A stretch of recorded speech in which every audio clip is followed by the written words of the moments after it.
Let me start off by saying my name is Jonathan Marin, pharmacy candidate, class of 2013, and I am totally supporting the fact that pharmacy needs to evolve and can't stay stagnant in the position that it is right now.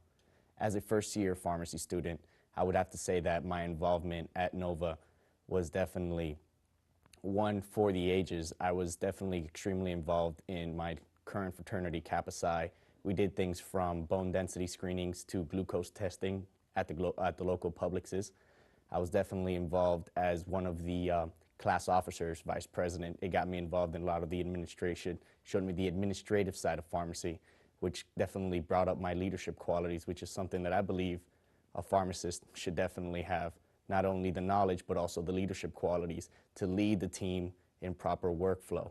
We have professors that are pharmacists, they're in the research, and they're also into the manufacturing, which definitely gives you that other side of pharmacy, whether it's you want to get into the actual manufacturing, which is the actual making of the product, or whether it's just you want to get into the research, you want to get into the research and development aspect of it. And the professors are all easy to come to. They're all open door policy, so you can come to them with any questions. They also provide summer internship opportunities where you could basically work together one-on-one with the professor during the summer on their research, which I think is an excellent opportunity for a student to see that aspect of pharmacy.